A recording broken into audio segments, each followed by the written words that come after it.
ഓം നമഃശിവായ. നാളെ ശുഭമാണോ എന്നുള്ള പ്രതിദിന ജ്യോതിഷ പരമ്പരയിലേക്ക് എല്ലാ പ്രിയപ്പെട്ട ജ്യോതിഷ വിശ്വാസികളെയും ലോകാ സമസ്ത സുഖിനോ ഭവന്തു എന്നുള്ള പ്രാർത്ഥനയോടുകൂടി വളരെ സ്നേഹത്തോടെ ഹാർദവമായി സ്വാഗതം ചെയ്യുന്നു. നാളെ 2024 ഓഗസ്റ്റ് മാസം 13-ാം തീയതി ചൊവ്വാഴ്ച ദിവസം 1799 കർക്കിടക മാസം 29-ാം തീയതി ഇന്ത്യൻ തീയതി ശ്രാവണ മാസം 22-ാം തീയതി. നാളത്തെ സൂര്യോദയം രാവിലെ 6:18 അസ്തമയം വൈകുന്നേരം 6:35 നാളത്തെ തിഥി ഉദയാൽപരം തിഥി അഷ്ടമി തിഥിയാണ്. അഷ്ടമി തിഥി ചൊവ്വാഴ്ച ദിവസം രാവിലെ 9:34 വരെ ഉണ്ടായിരിക്കും. പിന്നീട് നവമി തിഥിയാണ് ആരംഭിക്കുക. അതുപോലെ നാളത്തെ ഉദയാൽപരം നക്ഷത്രം വിശാഖ നക്ഷത്രമാണ്. വിശാഖ നക്ഷത്രം ചൊവ്വാഴ്ച ദിവസം രാവിലെ 10:46 വരെ ഉണ്ടായിരിക്കും. അത് കഴിഞ്ഞാണ് അനിഴ നക്ഷത്രം ആരംഭിക്കുന്നത്. അനിഴ നക്ഷത്രമാണ് ചൊവ്വാഴ്ച ദിവസം കൂടുതലായിട്ടും വന്നു ചേരുക. അപ്പോൾ അനിഴ നക്ഷത്രത്തിൻ്റെ സമയം ചൊവ്വാഴ്ച രാവിലെ 10:46 മുതൽ ബുധനാഴ്ച ഉച്ചയ്ക്ക് 12:14 വരെയുള്ള സമയമാണ്. അപ്പോൾ ഈ സമയത്ത് ജനിക്കുന്ന കുട്ടികൾ അനിഴ നക്ഷത്ര ജാതകരാണെന്നുള്ളത് അറിഞ്ഞുകൊള്ളുക. അനിഴ നക്ഷത്രം എന്ന് പറഞ്ഞാൽ വൃശ്ചികക്കുറിൽപ്പെട്ട ദേവഗണത്തിൽപ്പെട്ട സ്ത്രീ നക്ഷത്രമാണെന്നുള്ളതും അറിഞ്ഞിരിക്കുക. അനിഴ നക്ഷത്രപ്രകാരം, അതായത് അനിഴ നക്ഷത്രം ആരംഭിക്കുന്ന സമയം ചൊവ്വാഴ്ച രാവിലെ 10:46 അവസാനിക്കുന്ന സമയം ബുധനാഴ്ച ഉച്ചയ്ക്ക് 12:14 അപ്പോൾ ഈ സമയമാണ് അനിഴ നക്ഷത്ര സമയം. അപ്പോൾ അനിഴ നക്ഷത്രപ്രകാരം ഏതൊക്കെ നാളുകാർക്കാണ് അനുകൂലമായ ഫലങ്ങൾ വന്നു ചേരുന്നത് എന്നുള്ളതിനെക്കുറിച്ചാണ് ചിന്തിക്കാൻ പോകുന്നത്. ചിത്തിര, ഉത്രം, പൂരം, ആയില്യം, പൂരുട്ടാതി, ഉത്രട്ടാതി, വിശാഖം ഇത്രയും നാളുകാർക്ക് നാളത്തെ ദിവസം അനുകൂലമായ നല്ല ഫലങ്ങൾ പ്രതീക്ഷിക്കാവുന്ന ദിവസമാണെന്ന് ജ്യോതിഷം പറയുന്നു. ചിത്തിര, ഉത്രം, പൂരം, ആയില്യം, പൂരുട്ടാതി, ഉത്രട്ടാതി, വിശാഖം എന്നീ നാളുകാരുടെ ജീവിതത്തിൽ നാളത്തെ ദിവസം നല്ല അനുഭവങ്ങൾ പ്രതീക്ഷിക്കാവുന്ന ഒരു ദിവസമാണെന്നാണ് ജ്യോതിഷം പറയുന്നത്. നാളെ അനിഴ നക്ഷത്ര പ്രകാരം അനിഴ നക്ഷത്ര സമയം എന്ന് പറഞ്ഞാൽ ചൊവ്വാഴ്ച രാവിലെ 10:46 മുതൽ ബുധനാഴ്ച ഉച്ചയ്ക്ക് 12:14 വരെയുള്ള സമയത്ത് പ്രതികൂലമായ അനുഭവങ്ങൾ വന്നു ചേരാൻ സാധ്യതയുള്ള നക്ഷത്രങ്ങൾ അശ്വതി, ഭരണി, മകം, അത്തം, ചോതി ഇത്രയും നാളുകാരുടെ ജീവിതത്തിലാണ് പ്രതികൂലമായ അനുഭവങ്ങൾ വന്നു ചേരാൻ സാധ്യതയുള്ളത്. അതുകൊണ്ട് സൂക്ഷിക്കണം. ചൊവ്വാഴ്ച ദിവസം രാവിലെ 10:46 മുതൽ ബുധനാഴ്ച ഉച്ചയ്ക്ക് 12:14 വരെയുള്ള എല്ലാ കാര്യങ്ങളിലും ഒരു ശ്രദ്ധ വേണം. ചതിവ് പറ്റാനോ ആപത്തനർത്ഥങ്ങൾക്കോ രോഗങ്ങൾക്കോ അല്ലെങ്കിൽ പല വിധത്തിലുള്ള പ്രതികൂലങ്ങൾ വന്നു ചേരുവാൻ സാധ്യതയുണ്ട്. സൂക്ഷിക്കണം. വന്നു ചേരുവാൻ സാധ്യതയുണ്ടെന്നുള്ളതാണ് പറയുന്നത്. വന്നു ചേരുമെന്നല്ല, അത് ഒരു സാധ്യതയുണ്ട്. അതുകൊണ്ട് സൂക്ഷിക്കണമെന്നാണ് ജ്യോതിഷം പറയുന്നത്. ബാക്കിയുള്ള നാളുകാരെ സംബന്ധിച്ച് സുഖദുഃഖ സമ്മിശ്രമായ അനുഭവങ്ങളായിരിക്കും എന്നുള്ളതും പ്രിയപ്പെട്ടവർ അറിഞ്ഞുകൊള്ളുക. ഇനി ചൊവ്വാഴ്ച ദിവസത്തെ ശുഭസമയം പറഞ്ഞു തരാം. അത് നക്ഷത്രപ്രകാരമല്ല, ചൊവ്വാഴ്ച ദിവസപ്രകാരമുള്ളതാണ്. ചൊവ്വാഴ്ച ദിവസം രാവിലെ 7:48 മുതൽ 12:24 വരെ, അതായത് ഉച്ചയ്ക്ക് 12:24 വരെ ശുഭസമയമാണ്. ഈ ശുഭസമയം നോക്കി പ്രധാനപ്പെട്ടതായ കാര്യങ്ങളൊക്കെ ചെയ്തെടുക്കുക. അത് കഴിഞ്ഞാൽ പിന്നെ ഉച്ചകഴിഞ്ഞ് 1:48 മുതൽ 3:18 വരെയും ശുഭസമയമാണ്. അപ്പോൾ നാളത്തെ ദിവസം ചൊവ്വാഴ്ച ദിവസമാണ്, പാപഗ്രഹത്തിൻ്റെ ദിവസമാണ്. അത്യാവശ്യമായ കാര്യങ്ങളൊക്കെ ചെയ്തെടുക്കാനുള്ളവർ ഈ ശുഭസമയം നോക്കി കാര്യങ്ങളൊക്കെ ചെയ്യുക. അപ്പോൾ നാളത്തെ ദിവസം രാവിലെ 7:48 മുതൽ 12:24 വരെയുള്ളതാണ് ശുഭസമയം എന്നുള്ളതും അറിഞ്ഞുകൊള്ളുക. ഉച്ച കഴിഞ്ഞ് പിന്നെ 1:48 മുതൽ 3:18 വരെയുള്ളതാണ് ശുഭസമയം എന്നുള്ളതും അറിഞ്ഞിരിക്കുക. ഇനി സംഖ്യാശാസ്ത്രമാണ് പതിവ് പോലെ ചിന്തിക്കുന്നത്. സംഖ്യാശാസ്ത്രം പറയുന്നത് ഇംഗ്ലീഷ് മാസത്തിഥി നാളത്തെ തീയതി 13 ഒറ്റസംഖ്യ ആക്കുമ്പോൾ 4 വരും. ഏതൊരു മാസത്തെയും 4, 13, 22, 31 എന്നീ തീയതികളിൽ ജനിച്ചവരുടെ ജന്മസംഖ്യ അല്ലെങ്കിൽ ഈ തീയതി സംഖ്യ ഒറ്റസംഖ്യ ആക്കുമ്പോൾ 4 വരും. അപ്രകാരമുള്ളവർക്ക് നാളത്തെ ദിവസം പ്രതികൂലമായ അനുഭവങ്ങളാണ് വന്നു ചേരാൻ സാധ്യത എന്നാണ് സംഖ്യാ ജ്യോതിഷം പറയുന്നത്. നിരാശപ്പെടാതെ പേരിൽ ഇംഗ്ലീഷ് അക്ഷരമാലയിലെ DMT എന്നീ ഉണ്ടെങ്കിൽ മഞ്ഞ, നീല, ഇളനീല നിറങ്ങളുള്ള വസ്ത്രങ്ങൾ ധരിച്ചാൽ നാളത്തെ അനുഭവങ്ങളൊക്കെ മെച്ചപ്പെട്ട അനുഭവങ്ങളായി വന്നു ചേരുമെന്നാണ് സംഖ്യാ ജ്യോതിഷം പറയുന്നത്. അപ്പോൾ നാളത്തെ ദിവസം ഏതൊരു മാസത്തെയും 4, 13, 22, 31 എന്നീ തീയതികളിൽ ജനിച്ചവരുടെ പേരിൽ ഇംഗ്ലീഷ് അക്ഷരമാലയിലെ DMT എന്നീ അക്ഷരങ്ങളുണ്ടെങ്കിൽ തീർച്ചയായിട്ടും അവർ മഞ്ഞ, നീല, ഇളനീല നിറങ്ങളുള്ള വസ്ത്രങ്ങൾ ധരിക്കണം. അപ്പോൾ തീർച്ചയായിട്ടും നാളത്തെ ദിവസം അവർക്ക് അനുകൂലമായ ഉത്തമമായ ഫലങ്ങൾ അവരുടെ ജീവിതത്തിൽ വന്നു ചേരുമെന്നാണ് സംഖ്യാ ജ്യോതിഷം പറയുന്നത്. അപ്പോൾ ആദ്യമായിട്ട് ഈ ചാനൽ കാണുന്ന പ്രിയപ്പെട്ടവർ ഈ ചാനൽ സബ്സ്ക്രൈബ് ചെയ്യുക, ലൈക്ക് ചെയ്യുക, ഷെയർ ചെയ്യുക, കമൻറ്റ് ചെയ്യുക, തീർച്ചയായിട്ടും എല്ലാ ദിവസവും വീഡിയോ കാണുവാൻ ശ്രമിക്കുക. ജ്യോതിഷപരമായിട്ടുള്ള കാര്യങ്ങളാണ് നിത്യവും ഈ വീഡിയോയിൽ കൂടി പ്രിയപ്പെട്ടവരുമായിട്ട് പങ്കുവയ്ക്കുന്നത്. തീർച്ചയായിട്ടും ജീവിത വിജയത്തിനും വളരെ ഉപകാരപ്രദമായിട്ടുള്ള ഒരു മെസ്സേജാണ് ഞാൻ നൽകുന്നത്. അത് മുടങ്ങാതെ കേൾക്കുക. ആദ്യമായിട്ട് കാണുന്നവർ ഈ ചാനൽ സബ്സ്ക്രൈബ് ചെയ്യുക, ലൈക്ക് ചെയ്യുക, ഷെയർ ചെയ്യുക, കമൻറ്റ് ചെയ്യുക. ഓക്കെ, ഇനി നമ്മൾ നക്ഷത്രഫലം ചിന്തിക്കാൻ പോവുകയാണ്. നക്ഷത്രഫലം നാളെ ചൊവ്വാഴ്ച ദിവസമാണ്. നാളത്തെ ദിവസം നക്ഷത്രം വന്നു ചേരുന്നത് അനിഴ നക്ഷത്രമാണ്. അപ്പോൾ നാളത്തെ ദിവസത്തിൻ്റെ പ്രത്യേകതകളെക്കുറിച്ച് നമുക്ക് ചിന്തിക്കാം. ചന്ദ്രനും ചൊവ്വയും എപ്രകാരമുള്ള ഫലങ്ങളാണ് 27 നക്ഷത്ര ജാതകരുടെയും ജീവിതത്തിൽ നൽകുന്നത് എന്നുള്ളതിനെക്കുറിച്ചാണ് നമ്മൾ ചിന്തിക്കാൻ പോകുന്നത്. അപ്പോൾ നാളെ ചന്ദ്രൻ വൃശ്ചികൻ രാശിയിൽ നിൽക്കുന്നു. വൃശ്ചികൻ രാശിയിൽ നിൽക്കുന്ന ചന്ദ്രൻ്റെ 7ാം ഭാവത്തിൽ വൃശ്ചികൻ രാശിയുടെ അധിപനായ കുജൻ വ്യാഴത്തോട് ചേർന്ന് നിൽക്കുന്നു. അങ്ങനെ നോക്കുമ്പോൾ ചന്ദ്രൻ്റെ നീചരാശിയായ വൃശ്ചികൻ രാശിയിൽ നിൽക്കുമ്പോൾ അവിടെ ചന്ദ്രന് നീചഭംഗം വന്നു ചേരുകയാണ്.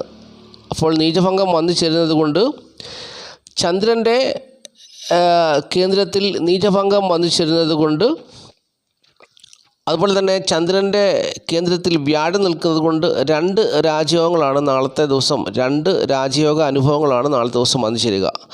ഒന്ന് കേസരി യോഗ അനുഭവവും ഒന്ന് നീചഭംഗ രാജയോഗവും ആണെന്നുള്ളത് പ്രിയപ്പെട്ടവർ അറിഞ്ഞുകൊള്ളുക. അപ്പോൾ ഇപ്രകാരമുള്ള 2 രാജയോഗ അനുഭവങ്ങൾ ഏതാനും ചില നക്ഷത്ര ജാതകർക്ക് വന്നു ചേരുന്നതാണ്. അതിനെക്കുറിച്ച് നമുക്ക് ചിന്തിക്കാം. ആദ്യമായിട്ട് മേടക്കൂറിൽപ്പെട്ട അശ്വതി, ഭരണി, കാർത്തിക, കാൽ നാളുകാരെ സംബന്ധിച്ച് നാളത്തെ ദിവസം അവർക്ക് ചന്ദ്രൻ നിൽക്കുന്നത് അഷ്ടമത്തിലാണ്, വ്യാഴം നിൽക്കുന്നത് 2ലാണ്, ചൊവ്വ നിൽക്കുന്നത് 2ലാണ്. അപ്പോൾ അവർക്ക് ഈ ഗജകേസരി യോഗമോ അല്ലെങ്കിൽ നീചഭംഗ രാജ്യമോ ഒന്നും വന്നു ചേരുന്ന ദിവസമല്ല.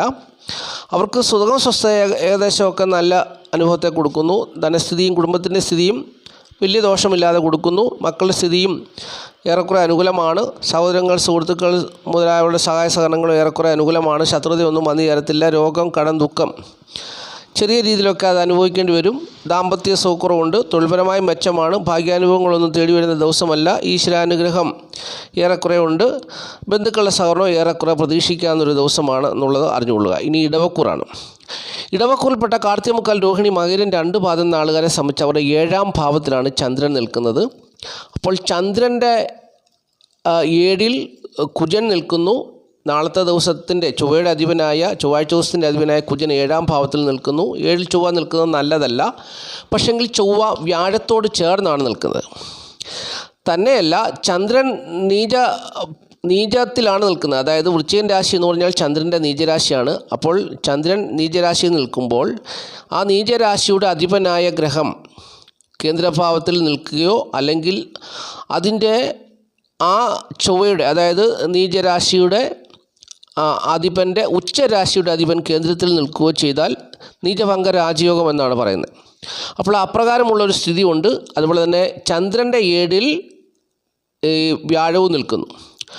അപ്പോൾ ചന്ദ്രൻ്റെ 7ൽ വ്യാഴവും നിൽക്കുന്നത് കൊണ്ട് ഇവർക്ക് ഈ 2 രാജയോഗ അനുഭവങ്ങളും, നീചഭംഗ രാജയോഗ അനുഭവങ്ങളും അതുപോലെ തന്നെ ഈ നാളുകാരെ സംബന്ധിച്ച് അവരുടെ കേന്ദ്രഭാവത്തിൽ ചന്ദ്രൻ നിൽക്കുന്നത് കൊണ്ട് കേസരി രാജയോഗ ഫലത്തിൻ്റേതായ കുറേ അനുഭവങ്ങളും ഇവർക്ക് ലഭിക്കുവാൻ സാധ്യതയുണ്ടെന്നുള്ളതാണ് ഇടവക്കൂറുകാർ അറിഞ്ഞിരിക്കേണ്ട കാര്യം. അപ്പോൾ 2 രാജയോഗത്തിൻ്റെയും ഫലങ്ങൾ അവർക്ക് വന്നു ചേരുവാൻ സാധ്യതയുണ്ട്. ഇപ്പോൾ ഇടവക്കൂറിൽപ്പെട്ടവർക്ക് സുഖം, സ്വസ്ഥ, ദേഹനന്മക്ക് അനുകൂലമായ ഒരു ദിവസമാണ്. കുടുംബത്തിൻ്റെയും ധനത്തിൻ്റെ സ്ഥിതിയൊക്കെ അനുകൂലമാണ്. മക്കളുടെ സ്ഥിതി അനുകൂലമാണ്. സുഹൃത്തുക്കൾ, സഹോദരങ്ങൾ മുതലായ സഹകരണങ്ങളൊക്കെ പ്രതീക്ഷിക്കാൻ ദിവസമാണ്. ശത്രുതയൊന്നും ഉണ്ടാകുന്ന ദിവസമല്ല. രോഗം, ദുഃഖം, കടം, പ്രയാസം എന്നിവയിൽ ഒരു ആശ്വാസം നേടുന്നൊരു ദിവസമാണ്. ദാമ്പത്യ ജീവിത സുഖം ഉണ്ടാകുന്ന ദിവസമാണ്. തൊഴിൽപരമായ നേട്ടം, ഭാഗ്യമായ അനുഭവങ്ങളൊക്കെ പ്രതീക്ഷിക്കാം. ഈശ്വരാനുഗ്രഹവും ബന്ധുക്കളുടെ സഹകരണവും ഒക്കെ പ്രതീക്ഷിക്കാവുന്നൊരു ദിവസമാണ് നാളത്തെ ദിവസം എന്നുള്ളത് അറിഞ്ഞുകൊള്ളുക. ഇനി മിഥുനക്കൂറാണ്. മിഥുനക്കൂറിൽപ്പെട്ട മകരം, 2 പാദം, തിരുവാതിര, പുണർതം, മുക്കാൽ നാളുകാരെ സംബന്ധിച്ച് നാളത്തെ ദിവസം ചന്ദ്രൻ 6ാം ഭാവത്തിലാണ് നിൽക്കുന്നത്, കേന്ദ്രഭാവത്തിലല്ല. അതുപോലെ തന്നെ നാളത്തെ ദിവസത്തിൻ്റെ അധിപനായ ചൊവ്വാഴ്ച ദിവസത്തിൻ്റെ അധിപനായ ചൊവ്വ അല്ലെങ്കിൽ കുജൻ 12ാം ഭാവത്തിലാണ് നിൽക്കുന്നത്. അപ്പോൾ അവർക്ക് 6, 12, 8 എന്നീ ഭാവങ്ങളിൽ ഗ്രഹങ്ങൾ നിൽക്കുന്നത് അത്ര അനുകൂലമല്ല. അപ്പോൾ നാളത്തെ ദിവസം മിഥുനക്കൂറുകാരെ സംബന്ധിച്ച് പലവിധമായ പ്രതിസന്ധികളിൽ കൂടി കടന്നു പോകുന്നൊരു ദിവസമാണെന്നുള്ളതാണ് അറിഞ്ഞിരിക്കേണ്ടത്. സുഖസ്വസ്ഥതകന്മാർ അത്ര അനുകൂലമായ ദിവസമല്ല. ധനത്തിൻ്റെയും കുടുംബത്തിൻ്റെയും സ്ഥിതി മെച്ചമല്ല. മക്കളുടെ സ്ഥിതി ഏറെക്കുറെ പ്രതീക്ഷിക്കാത്തൊരു ദിവസമാണ്. ബന്ധുക്കൾ, സഹോദരങ്ങൾ, സുഹൃത്തുക്കൾ മുതലായ ഒരു സഹകരണങ്ങളൊന്നും കാര്യമായി ഉണ്ടാകുന്ന ദിവസമല്ല. ശത്രുത ഉണ്ടാകാം. രോഗം, ദുഃഖം, കടം, പ്രയാസത്താൽ ഭാരപ്പെടാം. ദാമ്പത്യ ജീവിത സുഖക്കുറവ് അനുഭവപ്പെടാം. തൊഴിൽപരമായ മെച്ചമല്ല. ഭാഗ്യകരമായ അനുഭവങ്ങൾ ഒന്നും വന്നു ചേരത്തില്ല. ഈശ്വരാനുഗ്രഹം തുണയ്ക്കുന്നൊരു ദിവസമല്ല. ബന്ധുക്കളുടെ സഹകരണവും ചെറിയ രീതിയിലൊക്കെ പ്രതീക്ഷിക്കാം എന്നുള്ളതല്ലാതെ വലിയ നേട്ടമുള്ളൊരു ദിവസമല്ല എന്നുള്ളത് അറിഞ്ഞുകൊള്ളുക. എന്നാൽ ദശാകാലത്തിൻ്റെ നേട്ടം കൊണ്ട് സന്തോഷമായി സംതൃപ്തിയോടെ ജീവിക്കുന്നവരും ഉണ്ട് എന്നുള്ള കാര്യം കൂടി ഞാൻ ഈ സമയത്ത് ഓർപ്പിക്കുകയാണ്. ഇനി കർക്കിടകക്കൂറാണ്.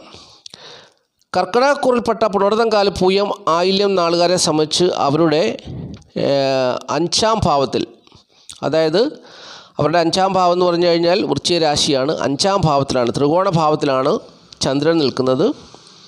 അപ്പോൾ ത്രികോണ ഭാവത്തിൽ നിൽക്കുന്ന ചന്ദ്രൻ, 5ാം ഭാവത്തിൽ നിൽക്കുന്ന ചന്ദ്രൻ ഈ ജാതകർക്ക് നല്ല ബുദ്ധിയും ശേഷിയും കഴിവും ആരോഗ്യവും പ്രവർത്തന വിജയവും ഒക്കെ കൊടുക്കുന്നൊരു ദിവസമാണ്. അപ്പോൾ അവരുടെ കേന്ദ്രഭാവത്തിലല്ല, അതിനാൽ അവർക്ക് രാജയോഗാനുഭവങ്ങളൊന്നും വന്നു ചേരുന്നില്ല. എങ്കിൽ പോലും മെച്ചപ്പെട്ട അനുഭവങ്ങൾ നാളത്തെ ദിവസം അവർക്ക് ഏറെക്കുറെ പ്രതീക്ഷിക്കാവുന്നൊരു ദിവസമാണെന്നുള്ളതാണ് അറിഞ്ഞിരിക്കേണ്ട കാര്യം. സുഖസ്വസ്ഥതന്മയൊക്കെ ഏറെക്കുറെ അനുകൂലമായ ദിവസമാണ്. കുടുംബത്തിൻ്റെയും ധനത്തിൻ്റെയും സ്ഥിതി അത്ര മെച്ചമല്ലെങ്കിലും സാമാന്യ രീതിയിൽ പോകുന്ന ഒരു ദിവസമായിരിക്കും. മക്കളുടെ സ്ഥിതി അനുകൂലമാണ്. സുഹൃത്തുക്കൾ, സഹോദരങ്ങൾ മുതലായവരുടെ സഹായ സഹകരണങ്ങളൊക്കെ പ്രതീക്ഷിക്കുന്ന ഒരു ദിവസമാണ്. ശത്രുതയൊന്നും വന്നു ചേരുന്ന ദിവസമല്ല. രോഗം, ദുഃഖം, കടം എന്നിവ കൊണ്ട് വലിയ ടെൻഷനൊന്നും അടിക്കാതെ പോകുന്നൊരു ദിവസമാണ്. ദാമ്പത്യം അത്ര മെച്ചമല്ല. തൊഴിൽപരമായ നേട്ടമാണ്. ഭാഗ്യകരമായ അനുഭവങ്ങളൊന്നും തുണയ്ക്കുന്ന ദിവസമല്ല. ഈശ്വരാനുഗ്രഹം ഒരു പരിധി വരെ അവരെ സഹായിക്കുന്ന ദിവസമാണ്. ബന്ധുക്കളുടെ സഹകരണം അവർക്ക് പ്രതീക്ഷിക്കാവുന്ന ദിവസമാണെന്നുള്ളത് അറിഞ്ഞുകൊള്ളുക. ഇനി ചിങ്ങക്കൂറാണ്. ചിങ്ങക്കൂറിൽപ്പെട്ട മകം, പൂര, ഉത്രം, കാൽ നാളുകാരെ സംബന്ധിച്ച് അവരുടെ 4ാം ഭാവത്തിലാണ് ഈ ചന്ദ്രൻ നിൽക്കുന്നത്. പ്രത്യേകിച്ച് ചിങ്ങക്കൂറുകാരെ സംബന്ധിച്ച് ഏതാനും ചില ആളുകൾക്ക്, അതായത് എല്ലാവർക്കും വന്നു ചേരണമെന്നില്ല, കുറേ പേർക്കൊക്കെ രാജയോഗ തുല്യമായ അനുഭവങ്ങൾ അവരുടെ ജീവിതത്തിലുണ്ട്. അത് അവരുടെ 4ാം ഭാവാധിപനും 5ാം ഭാവാധിപനും, 4ാം ഭാവത്തിൻ്റെ അധിപൻ എന്ന് പറഞ്ഞാൽ ചൊവ്വയാണ്, 5ാം ഭാവത്തിൻ്റെ അധിപൻ വ്യാഴമാണ്. ഈ 4ഉം 5ഉം ഭാവത്തിൻ്റെ അധിപൻ അവർക്ക് നിൽക്കുന്നത് അതിൻ്റെ കേന്ദ്രഭാവത്തിലാണ്. അത് ചിങ്ങക്കൂറിൻ്റെ കേന്ദ്രഭാവമായ 10ാം ഭാവത്തിലാണ് നിൽക്കുന്നത്. അങ്ങനെ ഈ ഗ്രഹങ്ങൾ നിൽക്കുന്നത് രാജയോഗമാണെന്നാണ് പറയുന്നത്. ജ്യോതിഷം പറയുന്നത് രാജയോഗമാണെന്നാണ്. അപ്പോൾ രാജയോഗ തുല്യമായ അനുഭവങ്ങൾ നാളത്തെ ദിവസം ചിങ്ങക്കൂറുകാർക്ക് പ്രതീക്ഷിക്കാവുന്നൊരു ദിവസമാണ്. അവരുടെ 4ാം ഭാവത്തിൽ ചന്ദ്രൻ നിൽക്കുന്നു. ചന്ദ്രൻ ഇവരുടെ 12ാം ഭാവത്തിൻ്റെ അധിപനാണ്. എങ്കിൽ പോലും ഇവർക്ക് നാളെ രാജയോഗ തുല്യമായ അനുഭവങ്ങൾ അവരുടെ ജീവിതത്തിൽ പ്രതീക്ഷിക്കാവുന്നൊരു ദിവസമാണെന്നുള്ളതാണ് അതായത് ചിങ്ങക്കൂറുകാരെ സംബന്ധിച്ച് പലരും പല വിധത്തിലുള്ള പ്രതിസന്ധികളിൽ കൂടി കടന്നു പോകുന്നവരുണ്ട്. അപ്പോൾ അവർ ദാമ്പത്യ ജീവിത പ്രശ്നങ്ങൾ പലരിലും ഉണ്ടാകുന്നുണ്ട്. ഇപ്പം ചിങ്ങക്കൂറിൽപ്പെട്ട ഒരു നക്ഷത്രം, അതായത് മക നക്ഷത്ര ജാതകൻ, തുലാക്കൂറിൽപ്പെട്ട ഒരു നക്ഷത്ര ജാതകനെ അല്ലെ ജാതകയെ വിവാഹം കഴിക്കുകയാണെങ്കിൽ അവർ തമ്മിലുള്ള ദാമ്പത്യ ജീവിതം ഇപ്പോൾ വിജയകരമായി പോകുന്നൊരു സമയമല്ല. കാരണം ചിങ്ങക്കൂറിൽപ്പെട്ട ഒരു പുരുഷൻ ഈ തുലാക്കൂറിൽപ്പെട്ട ഒരു സ്ത്രീയെ വിവാഹം ചെയ്താൽ അവർ ഭാര്യയും ഭർത്താവായിട്ട് ജീവിക്കുമ്പോൾ ചിങ്ങക്കൂറുകാരുടെ 7ാം ഭാവത്തിൽ ഈ ശനി നിൽക്കുന്നു. 7ൽ ശനി നിൽക്കുന്നത് നല്ലതല്ല. എങ്കിലും ശനിയുടെ സ്വക്ഷേത്രമായ കുംഭൻ രാശിയിൽ നിൽക്കുന്നത് കൊണ്ട് വലിയ ദോഷത്തെ ചെയ്യുകയില്ല. പക്ഷെങ്കിൽ ഈ തുലാക്കൂറുകാരെ സംബന്ധിച്ച് ഈ ശനി, അതായത് അവരുടെ 5ാം ഭാവത്തിൽ നിൽക്കുന്ന ശനി, തുലാക്കൂറിൻ്റെ തുലാം, വൃശ്ചികം, ധനു, മകരക്കുംഭം 5ാം ഭാവത്തിൽ നിൽക്കുന്ന ശനി ഇവർക്ക് ദോഷത്തെ ചെയ്യും. അപ്പോൾ ഇവർക്ക് ദോഷത്തെ ചെയ്യുന്നത് കൊണ്ട് ഇവർക്ക് പലവിധമായ പ്രതിസന്ധികൾ ഉണ്ടാകും. ഇപ്പോൾ പ്രസൻ്റ്ലി ഈ തുലാക്കൂറുകാരെ സംബന്ധിച്ചോളം അവരുടെ 6ാം ഭാവത്തിൻ്റെ രോഗഭാവത്തിൻ്റെ കടബാധ്യത അല്ലെങ്കിൽ മനക്ലേശം, ദുഃഖം, ശത്രുത എന്നീ ഭാവത്തിൻ്റെ അധിപൻ വ്യാഴം അഷ്ടമത്തിലാണ് നിൽക്കുന്നത്. അപ്പോൾ വ്യാഴം അഷ്ടമത്തിൽ നിൽക്കുന്നത് 2025 മെയ് മാസം വരെയുണ്ട്. അപ്പോൾ ആ സമയം വരെയും ഇവർക്ക് രോഗം, ദുഃഖം, പ്രയാസം അങ്ങനെയുള്ള പ്രശ്നങ്ങളൊക്കെ ഉണ്ടാകുമ്പോൾ അത് ഈ ചിങ്ങക്കൂറിൽപ്പെട്ട ആളിനെയും തുലാക്കൂറിൽപ്പെട്ട ആളിനെയും ഒരുപോലെ ബാധിക്കും. അവർ ദാമ്പത്യ ജീവിതം ഒരുമിച്ച് നയിക്കുന്നവരാണെങ്കിൽ അവരെ മൊത്തത്തിൽ ബാധിക്കും. അപ്പോൾ അങ്ങനെയുള്ള വിഷയങ്ങളും ഇതിനകത്തൊക്കെ വന്നു ചേരുന്നുണ്ട്.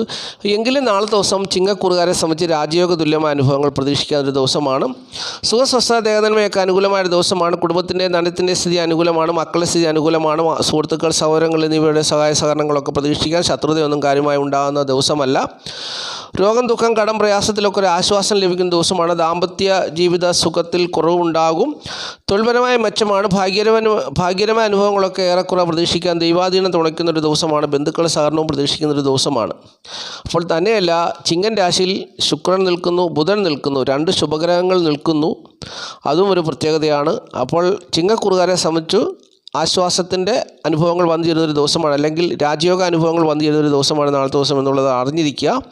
എങ്കിലും ദാമ്പത്യ ജീവിത പ്രശ്നങ്ങൾ ഉണ്ടാകും. അത് പ്രത്യേകിച്ച് 7-ൽ ശനി നിൽക്കുന്നത് കൊണ്ടാണ് എന്നുള്ള കാര്യം കൂടി അറിഞ്ഞിരിക്കുക. ഇനി കന്നിക്കൂറാണ്. കന്നിക്കൂറിൽപ്പെട്ട ഉത്തരമുക്കാൽ, അത്തം, ചിത്ര 2 പാദം നാളുകാരെ സംബന്ധിച്ച് നാളത്തെ ദിവസം അവരുടെ 3-ാം ഭാവത്തിലാണ് ചന്ദ്രൻ നിൽക്കുന്നത്. 3-ാം ഭാവത്തിൽ നിൽക്കുന്ന ചന്ദ്രൻ രാജയോഗാനുഭവങ്ങളൊന്നും കൊടുക്കത്തില്ല. സുഖസ്വസ്ഥ ദേഹനന്മ അത്ര അനുകൂലമല്ല. ധനത്തിൻ്റെയും കുടുംബത്തിൻ്റെയും സ്ഥിതി അത്ര മെച്ചമല്ല. എങ്കിലും ഏറെക്കുറെ കാര്യങ്ങളൊക്കെ നടന്നു പോകുന്നു. മക്കളുടെ സ്ഥിതി അനുകൂലമാണ്. നാളത്തെ ദിവസം സുഹൃത്തുക്കൾ, സഹോദരങ്ങൾ മുതലായവർ സഹായ സഹകരണങ്ങളൊക്കെ ഏറെക്കുറെ പ്രതീക്ഷിക്കാം. ശത്രു പറഞ്ഞ അനുഭവങ്ങളൊക്കെ വന്നു ചേരാനിടയുണ്ട്. രോഗം, ദുഃഖം, കടം, പ്രയാസമൊക്കെ അനുഭവത്തിൽ വന്നു ചേരാൻ സാധ്യത. ദാമ്പത്യ ജീവിത സുഖക്കുറവുണ്ട്. തൊഴിൽപരമായി ഏറെക്കുറെ അനുകൂലമാണ്. ഭാഗ്യകരമായ അനുഭവങ്ങളൊന്നും തേടി വരത്തില്ല. ഈശ്വരാനുഗ്രഹം ഒരു പരിധി വരെ അവരെ നിലനിർത്തുന്നൊരു സമയമാണ്. ബന്ധുക്കളുടെ സഹായ സഹകരണങ്ങളൊന്നും കാര്യമായി ഉണ്ടാകുന്നൊരു സമയമല്ല എന്നുള്ളത് അറിഞ്ഞുള്ള കന്നിക്കൂറുകാരെ സംബന്ധിച്ച് നാളത്തെ ദിവസം അവരുടെ 8-ാം ഭാവത്തിൻ്റെ അധിപനാണ് 9-ാം ഭാവത്തിൽ നിൽക്കുന്നത്. ഭാഗ്യഭാവത്തിൽ നിൽക്കുന്ന ഭാഗ്യവും ഭാഗ്യക്കേടുകളും എന്ന് പറഞ്ഞതുപോലെ അവർക്ക് വന്നു ചേരാം. ചില കാര്യങ്ങളിൽ അവർക്ക് അനുകൂലവും ചില കാര്യങ്ങളിൽ പ്രതികൂലവുമായ അനുഭവങ്ങളായിരിക്കും അവരെ തേടി വരിക എന്നുള്ളത് അറിഞ്ഞുകൊള്ളുക. ഇനി തുലാക്കൂറാണ്. തുലാക്കൂറിൽപ്പെട്ട ചിത്ര 2 പാദം, ചോതി, വിശാഖം, മുക്കാൽ നാളുകാരെ സംബന്ധിച്ച് നാളത്തെ ദിവസം ചന്ദ്രൻ 2-ാം ഭാവത്തിൽ നീചഭംഗം ചെയ്തു നിൽക്കുന്നു. 2-ാം ഭാവത്തിൽ നീചഭംഗം ചെയ്തു നിൽക്കുന്നു. അവർക്ക് നാളത്തെ ദിവസം ധനപരമായ നേട്ടം, കുടുംബസുഖമൊക്കെ പ്രതീക്ഷിക്കാവുന്നൊരു ദിവസമാണ്. അപ്പോൾ നാളത്തെ ദിവസം തുലാക്കൂറിൽപ്പെട്ട ചിത്ര 2 പാദം, ചോതി, വിശാഖം, മുക്കാൽ നാളുകാർക്ക് സുഖസ്വസ്ഥ ദേഹനന്മ ഏറെക്കുറെ അനുകൂലമാണ്. കുടുംബത്തിൻ്റെയും ധനത്തിൻ്റെയും സ്ഥിതി ഏറെക്കുറെ അനുകൂലമാണ്. മക്കളുടെ സ്ഥിതി ഏറെക്കുറെ അനുകൂലമായ അനുഭവത്തിൽ കൂടി കടന്നു പോകുന്ന ഒരു ദിവസമാണ്. സുഹൃത്തുക്കളുടെ സഹകരണങ്ങളൊന്നും കാര്യമായി ഉണ്ടാകുന്ന ദിവസമല്ല. ശത്രുത വന്നു ചേരാൻ ഇടയുണ്ട്. രോഗം, ദുഃഖം, കടം, പ്രയാസം വരെ അലട്ടുന്ന സമയമാണ്. ദാമ്പത്യ ജീവിത സുഖക്കുറവുണ്ട്. തൊഴിൽപരമായ പ്രതിസന്ധികളുണ്ട്. ഭാഗ്യാനുഭവങ്ങൾ ഇവരെ തേടി വരുവാൻ സാധ്യതയുള്ള ദിവസമാണ്. ഈശ്വരാനുഗ്രഹം തുണയ്ക്കുന്ന ദിവസമാണ്. ബന്ധുക്കളുടെ സഹകരണം പ്രതീക്ഷിക്കാവുന്നൊരു ദിവസമാണ്. അപ്പോൾ തുലാക്കൂറുകാരെ സംബന്ധിച്ച് നാളത്തെ ദിവസത്തിൻ്റെ അധിപൻ, ചൊവ്വയുടെ അധിപനായ ഗ്രഹം അവർക്ക് അഷ്ടമത്തിലാണ് നിൽക്കുന്നത്. പക്ഷേ അഷ്ടമത്തിൽ നിൽക്കുമ്പോൾ ചൊവ്വയുടെ ക്ഷേത്രത്തിൽ, അതായത് ഇവിടെ 2-ാം ഭാവമായ വൃശ്ചികൻ രാശിയിൽ ഒരു രാജയോഗ അനുഭവം നിൽക്കുന്നത് കൊണ്ട് അതിൻ്റേതായ ചില മെച്ചപ്പെട്ട അനുഭവങ്ങൾ ഈ നാളുകാർക്ക് നാളത്തെ ദിവസം വന്നു ചേരും. കാരണം 2-ാം ഭാവം എന്ന് പറയുന്നത് തുലാക്കൂറിനോട് ഏറ്റവും ചേർന്ന് നിൽക്കുന്ന ഒരു ഭാവമാണ്. ജ്യോതിഷപ്രകാരം ഡിഗ്രിയൊക്കെ കണക്കൂട്ടി നോക്കുമ്പോൾ ഏറ്റവും അടുത്തുള്ള ഒരു സാഹചര്യമാണ് ഉള്ളത്. അപ്പോൾ അതിൻ്റേതായ ഒരു മെച്ചപ്പെട്ട അനുഭവങ്ങൾ തുലാക്കൂറുകാർക്ക് നാളത്തെ ദിവസം പ്രതീക്ഷിക്കാവുന്നതാണെന്നുള്ളത് അറിഞ്ഞുകൊള്ളുക. ഇനി വൃശ്ചികക്കൂറാണ്. വൃശ്ചികക്കൂറിൽപ്പെട്ട വിശാഖകാല അനുജം കേട്ട നാളുകാരെ സംബന്ധിച്ച് നാളത്തെ ദിവസം അവർക്ക് നീചഭംഗ രാജയോഗ അനുഭവങ്ങളും കേസരി യോഗത്തിൻ്റേതായ ഫലങ്ങളും ഒക്കെ വന്നു ചേരുന്നൊരു ദിവസമാണ്. രാജയോഗ തുല്യമായ അനുഭവങ്ങൾ അവർക്ക് പ്രതീക്ഷിക്കാവുന്നൊരു ദിവസമാണ്. അപ്പോൾ വൃശ്ചികക്കൂറിൽപ്പെട്ട വിശാഖകാല അനുജം കേട്ട നാളുകാർക്ക് ചന്ദ്രൻ ജന്മത്തിൽ നീചഭംഗ രാജയോഗം ചെയ്തു നിൽക്കുന്നു. ചന്ദ്രൻ നിൽക്കുന്നതിൻ്റെ നേരെ 7-ാം കേന്ദ്രഭാവത്തിലാണ് വ്യാഴം നിൽക്കുന്നത്. അതുപോലെ തന്നെ ചന്ദ്രൻ നീചഭംഗം ചെയ്യുന്നത് ചന്ദ്രൻ നിൽക്കുന്ന രാശിയുടെ അധിപൻ കേന്ദ്രത്തിൽ വരുന്നതുകൊണ്ടാണ്. അതുപോലെ തന്നെ ചന്ദ്രൻ നിൽക്കുന്ന രാശിയുടെ അധിപൻ്റെ ഉച്ചക്ഷേത്രത്തിൻ്റെ അധിപൻ കേന്ദ്രത്തിൽ വരുന്നതുകൊണ്ടാണ്. അപ്പോൾ ഇങ്ങനെ ചന്ദ്രൻ നീചഭംഗ രാജയോഗം ചെയ്ത് നോക്കുമ്പോൾ നീചഭംഗ രാജയോഗം ഏറ്റവും കൂടുതൽ അനുഭവത്തിൽ വന്നു ചേരുന്ന മാതൃഗുണമാണ്. അപ്പോൾ മാതൃഗുണം ആണ് ഈ നാളത്തെ ദിവസം ഇവർക്ക് ഉണ്ടാകുക എന്നുള്ളതാണ് അറിഞ്ഞിരിക്കേണ്ട കാര്യം. അതുപോലെ തന്നെ പല കാര്യങ്ങളിലും രാജയോഗ തുല്യമായ അനുഭവങ്ങൾ വന്നു ചേരാം. 7-ാം ഭാവത്തിൽ വ്യാഴം നിൽക്കുന്നു. ഇപ്പോൾ നാളെ ജനിക്കുന്ന കുട്ടിക്ക്, നാളെ ഒരു കുട്ടി ജനിക്കുന്നു, അനിഴ നക്ഷത്രത്തിൽ ഒരു കുട്ടി ജനിക്കുന്നു, അല്ലെങ്കിൽ വിശാഖം കാലിൽ ജനിക്കുന്നു, തൃക്കേട്ട നക്ഷത്രത്തിൽ ജനിക്കുന്നു. അപ്പോൾ ഈ കുട്ടികൾക്കൊക്കെ രാജയോഗം വന്നു ചേരുന്നുണ്ട്. രാജയോഗം എന്ന് പറഞ്ഞാൽ ഗജകേസരി രാജയോഗമാണ്. ചന്ദ്രൻ്റെ 7ാം ഭാവത്തിൽ, ചന്ദ്രൻ നിൽക്കുന്ന രാശിയുടെ 7ാം ഭാവത്തിൽ വ്യാഴം എന്ന ശുഭഗ്രഹം നിന്നാൽ ഗജകേസരി യോഗമാണ്. അതുപോലെ തന്നെ ചന്ദ്രൻ്റെ മറ്റ് കേന്ദ്രഭാവങ്ങളിൽ വ്യാഴം നിന്നാലും ഗജകേസരി യോഗമാണ്. അപ്പോൾ നാളത്തെ കുട്ടികൾക്ക് ഗജകേസരി രാജയോഗം എന്നുള്ള ഒരു യോഗ്യത വന്നു ചേരുന്നു. പക്ഷേ ഇതെല്ലാം തലക്കെട്ടിനകത്ത് ഉൾക്കൊള്ളിക്കാൻ പറ്റാത്തതുകൊണ്ട് അതൊന്നും എഴുതിയിട്ടില്ല. അപ്പോൾ അങ്ങനെയുള്ള അനുഭവങ്ങൾ വൃശ്ചികക്കുറുകാർക്ക് നാളത്തെ ദിവസം വന്നു ചേരുന്നതാണ്. വൃശ്ചികക്കുറുകാർക്ക് നാളത്തെ ദിവസം എന്തുകൊണ്ടും അനുകൂലമായൊരു ദിവസമാണ്. അതുപോലെ തന്നെ നാളത്തെ ദിവസം വൃശ്ചികക്കുറിൽപ്പെട്ട വിശാഖകാലം കേട്ട നാളുകാർക്ക് സുഖസ്വസ്ഥ ദേഹത്തിനും അനുകൂലമായ ദിവസമാണ്. കുടുംബത്തിൻ്റെയും ധനത്തിൻ്റെയും സ്ഥിതിയൊക്കെ അനുകൂലമാണ്. മക്കളുടെ സ്ഥിതി അനുകൂലമാണ്. സുഹൃത്തുക്കൾ, സഹോദരങ്ങൾ മുതലായവരുടെ സഹായ സഹകരണങ്ങളൊക്കെ പ്രതീക്ഷിക്കാൻ ദിവസമാണ്. ശത്രുതയൊന്നും കാര്യമായി ഉണ്ടാകുന്ന ദിവസമല്ല. രോഗം, ദുഃഖം, കടം, പ്രയാസം എല്ലാത്തിൽ നിന്നും ഒരു മോചനം ഉണ്ടാവും. ദാമ്പത്യ ജീവിത സുഖം ഉണ്ടാകും. തൊഴിൽപരമായ നേട്ടം, ഭാഗ്യപരമായ അനുഭവങ്ങളൊക്കെ പ്രതീക്ഷിക്കാം. ഈശ്വരാനുഗ്രഹം തുണയ്ക്കുക. അപ്പോൾ എല്ലാം കൊണ്ടും നാളത്തെ ദിവസം നല്ല അനുഭവങ്ങൾ വൃശ്ചികക്കുറിൽപ്പെട്ട വിശാഖകാലാനുഗ്രഹം കേട്ട നാളുകാർക്ക് പ്രതീക്ഷിക്കാവുന്ന ഒരു ദിവസമാണെന്നുള്ളത് അറിഞ്ഞുകൊള്ളുക. ഇനി ധനുക്കൂറാണ്. ധനുക്കൂറിൽപ്പെട്ട മൂലം, പുരാട, ഉത്രാടം, കാൽ നാളുകാരെ സംബന്ധിച്ച് അവർക്ക് ചന്ദ്രൻ 12ാം ഭാവത്തിലാണ് നിൽക്കുന്നത്. അപ്പോൾ ചന്ദ്രൻ 12ാം ഭാവത്തിൽ നിൽക്കുന്നത് കൊണ്ട് അവർക്ക് നേട്ടമൊന്നും വന്നു ചേരുന്നില്ല. 12ാം ഭാവത്തിൽ നിൽക്കുന്ന ചന്ദ്രൻ മാനസികവും ശാരീരികവുമായ ബുദ്ധിമുട്ടുകളും പ്രയാസങ്ങളും ഒക്കെ അവർക്ക് കൊടുക്കുന്നൊരു ദിവസമാണ്. എന്നാൽ ചന്ദ്രൻ നീചഭംഗ രാജയോഗം ചെയ്ത് നിൽക്കുന്നതുകൊണ്ട് വലിയ തട്ടുകേടുകളൊന്നും വന്നു ചേരാൻ ഇടയില്ല എന്നുള്ള കാര്യമാണ് അറിഞ്ഞിരിക്കേണ്ടത്. സുഖസ്വസ്ഥ ദേഹനന്മയൊക്കെ ഏറെക്കുറെ അനുകൂലമാണ്. ധനത്തിൻ്റെയും കുടുംബത്തിൻ്റെയും സ്ഥിതിയൊക്കെ മെച്ചമാണ്. മക്കളുടെ സ്ഥിതി ഏറെക്കുറെ അനുകൂലമാണ്. സുഹൃത്തുക്കൾ, സഹോദരങ്ങൾ മുതലായ സഹായ സഹകരണങ്ങളൊക്കെ അവർക്കുണ്ടാകുന്ന ദിവസമാണ്. സഹോദരങ്ങൾക്ക് ഏതെങ്കിലും വിധത്തിലുള്ള തിക്താനുഭവങ്ങൾ വന്നു ചേരാനും ഇടയുണ്ട്. ശത്രുത നിറഞ്ഞ അനുഭവങ്ങളൊന്നും കാര്യമായി വന്നു ചേരാൻ ഇടയില്ല. ദാമ്പത്യ ജീവിത സുഖവും തൊഴിൽപരമായ നേട്ടവും ഭാഗ്യാനുഭവങ്ങളൊക്കെ പ്രതീക്ഷിക്കുക. ഈശ്വരാനുഗ്രഹം തുണയ്ക്കുന്നൊരു ദിവസമാണ്. ബന്ധുക്കളുടെ സഹകരണവും പ്രതീക്ഷിക്കാവുന്നൊരു ദിവസമാണെന്നുള്ളത് അറിഞ്ഞുകൊള്ളുക. ഇനി മകരക്കൂറാണ്. മകരക്കൂറിൽപ്പെട്ട ഉത്രാടം, മുക്കാൽ, തിരുവോണം, അവിട്ടം 2 പാദം നാളുകാരെ സംബന്ധിച്ച് അവരുടെ 11ാം ഭാവത്തിൽ ചന്ദ്രൻ നീചഭംഗ രാജയോഗം ചെയ്തു നിൽക്കുന്നു. ആ ചന്ദ്രൻ്റെ 7ൽ വ്യാഴം നിൽക്കുന്നു. കേസരി യോഗമാണ്. അപ്പോൾ മകരക്കൂറുകാരെ സംബന്ധിച്ച് നാളത്തെ ദിവസം അവരുടെ ജീവിതത്തിൽ അനുകൂലമായ അനുഭവങ്ങൾ ഉണ്ടാകുന്നൊരു ദിവസമാണെന്നുള്ളത് അറിഞ്ഞുകൊള്ളുക. സുഖസ്വസ്ഥ ദേഹനന്മയൊക്കെ ഏറെക്കുറെ പ്രതീക്ഷിക്കാൻ. ധനത്തിൻ്റെയും കുടുംബത്തിൻ്റെയും സ്ഥിതി ഏറെക്കുറെ അനുകൂലമാണ്. തൊഴിൽപരമായ നേട്ടമുണ്ട്. ബന്ധുമിത്രാദികളുടെ സഹകരണങ്ങളും ഒക്കെ പ്രതീക്ഷിക്കാവുന്നൊരു ദിവസമാണ്. എന്നാൽ ദാമ്പത്യ ജീവിത സുഖക്കുറവ് ചിലപ്പോൾ വന്നു ചേരാം. പലരും മാനസികവും ശാരീരികവുമായ അല്ലെങ്കിൽ ഏതെങ്കിലും രോഗത്താൽ കഴിഞ്ഞ ദിവസങ്ങളിലൊക്കെ ആയിട്ട് ഭാരപ്പെട്ടിട്ടുണ്ടെങ്കിൽ അവർക്കൊക്കെ നാളത്തെ ദിവസം ആശ്വാസം വന്നിരുന്ന ദിവസമാണ്. പ്രത്യേകിച്ച് പൂജകളും പ്രാർത്ഥനകളും ഒക്കെ ചെയ്തിട്ടുള്ളവർക്ക് അവർക്ക് നാളത്തെ ദിവസം തീർച്ചയായിട്ടും അവർക്ക് രോഗമുക്തി ഉണ്ടാകുന്ന ദിവസമാണ്. അവരേതൊരു കാര്യത്തിൽ ഭാരപ്പെട്ടോ അത് നാളത്തെ ദിവസം ആ പ്രശ്നങ്ങളിൽ നിന്നെല്ലാം അവർ മുക്തരാകുന്നൊരു ദിവസമാണ്. പ്രത്യേകിച്ച് പൂജകളും പ്രാർത്ഥനകളും ഒക്കെ ചെയ്തിട്ടുള്ളവർക്ക് തീർച്ചയായിട്ടും ഈശ്വരാനുഗ്രഹമുള്ള ഒരു ദിവസമാണ് നാളത്തെ ദിവസം എന്നുള്ളത് അറിഞ്ഞുകൊള്ളുക. അപ്പോൾ അവർ ആ പ്രതിസന്ധിയിൽ കുറേ ദിവസങ്ങളായിട്ട് അവർ പ്രതിസന്ധിയിൽ കഴിഞ്ഞു പോകുന്നവരാണ്. ആ പ്രതിസന്ധിയിൽ നിന്ന് അവർ കരകയറുന്നൊരു ദിവസമായിരിക്കും നാളത്തെ ദിവസം എന്നുള്ളതാണ് അറിഞ്ഞിരിക്കേണ്ട കാര്യം. അപ്പോൾ അങ്ങനെ നാളത്തെ ദിവസം അവർക്ക് ദൈവാനുഗ്രഹം തുണയ്ക്കുന്ന ദിവസമാണ്. ബന്ധുക്കളുടെ സഹായ സഹകരണങ്ങളൊക്കെ പ്രതീക്ഷിക്കാവുന്നൊരു ദിവസമാണെന്നുള്ളത് അറിഞ്ഞുകൊള്ളുക. ഇനി കുംഭക്കൂറാണ്. കുംഭക്കൂറിൽപ്പെട്ട അവിട്ടം 2 പാദം, ചതയം, പൂട്ടാതി, മുക്കാൽ നാളുകാരെ സംബന്ധിച്ച് അവരുടെ 10ാം ഭാവത്തിലാണ് ചന്ദ്രൻ. കേന്ദ്രഭാവത്തിലാണ് ചന്ദ്രൻ നീചഭംഗ രാജയോഗം നിൽക്കുന്നത്. ആ ചന്ദ്രൻ്റെ കേന്ദ്രത്തിൽ വ്യാഴം നിൽക്കുന്നു. കേസരി യോഗത്തിൻ്റെതായ ഫലങ്ങൾ പൂർണ്ണമായിട്ടും കുംഭക്കൂറുകാർക്ക് നാളത്തെ ദിവസം വന്നു ചേരും. അപ്പോൾ സുഖസ്വസ്ഥ ദേഹനന്മയൊക്കെ അനുകൂലമായ ദിവസം. കുടുംബസുഖവും ധനപരമായ നേട്ടമൊക്കെ പ്രതീക്ഷിക്കാം. മക്കളുടെ സ്ഥിതി അനുകൂലമാണ്.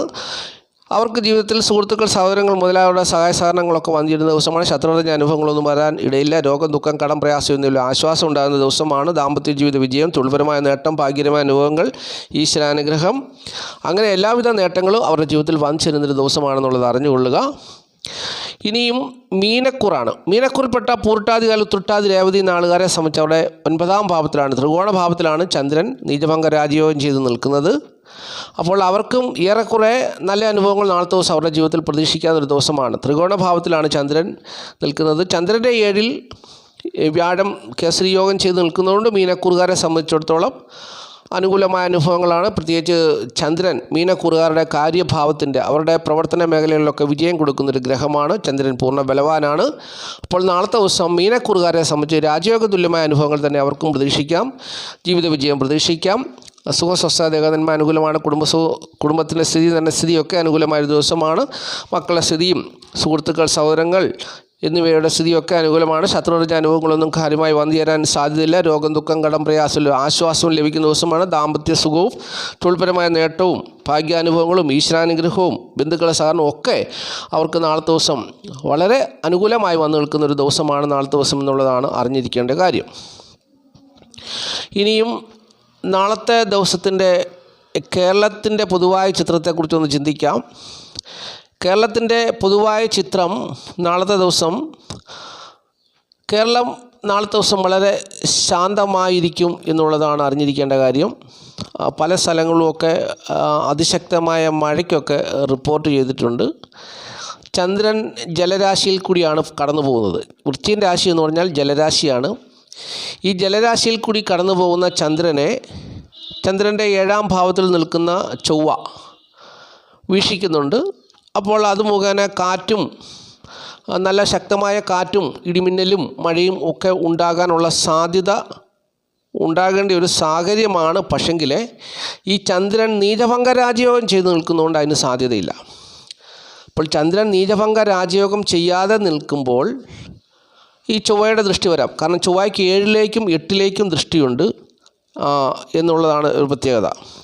അപ്പോൾ അങ്ങനെ ചൊവ്വ എന്ന് പറയുന്ന ഗ്രഹത്തിന് മാത്രമാണ് 7ാം ഭാവത്തിലും 8ാം ഭാവത്തിലും ദൃഷ്ടിയുള്ളത്. അപ്പോൾ കേന്ദ്രഭാവത്തിലല്ലാതെ 8ാം ഭാവത്തിലേക്ക് ദൃഷ്ടി വരികയാണെങ്കിൽ ഈ പറഞ്ഞ അതിശക്തമായ പേമാരിയും കൊടുങ്കാറ്റും ഇടിമിന്നലും ഒക്കെ ഉണ്ടാകും.